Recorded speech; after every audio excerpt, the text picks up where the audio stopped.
हम लालिमा झा सब बड़का जेठका के प्रणाम करै छी और एकटा मैथिली भगवती गीत सुनाबऽ जा रहल छी जकर बोल छै पाँच बहिनिया काली पाँचो कुमारी।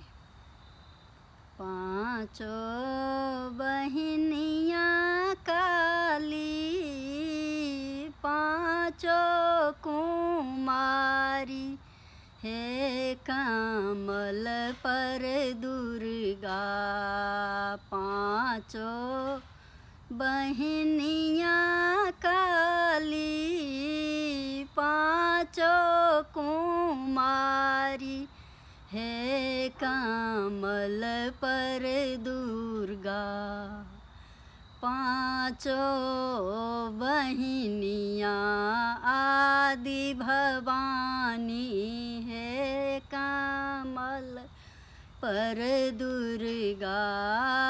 पाँचो बहिनिया आदि भवानी, हे कमल पर दुर्गा। महिषा चढ़ल असुरा, खल खल हाँसै, हे कमल पर दुर्गा। आई करबै दुर्गा सब विवाह, हे कमल पर दुर्गा। आई करबै दुर्गा सब विवाह, हे कमल पर दुर्गा।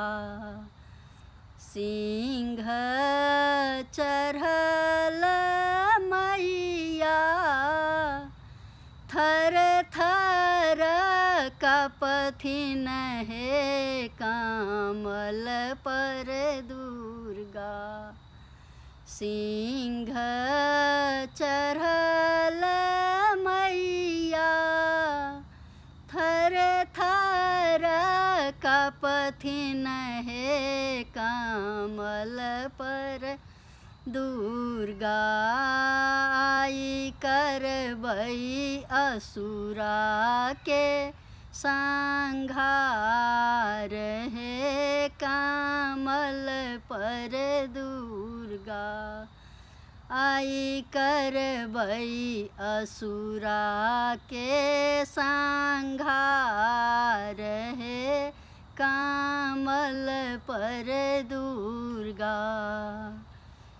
असुरा के काटी काटी मैया, सोनी तपिबथिन, हे कमल पर दुर्गा। असुरा के काटी काटी मैया,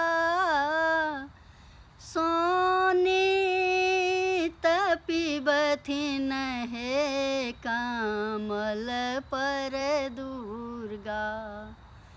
जोगिन मचाबै आना घोल, हे कमल पर दुर्गा।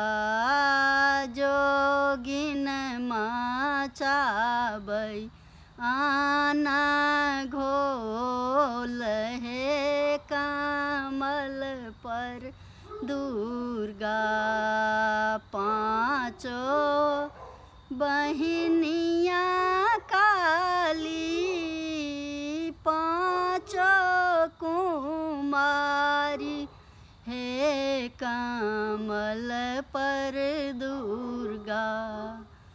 पाँचो बहिनिया आदि भवानी, हे कमल पर दुर्गा।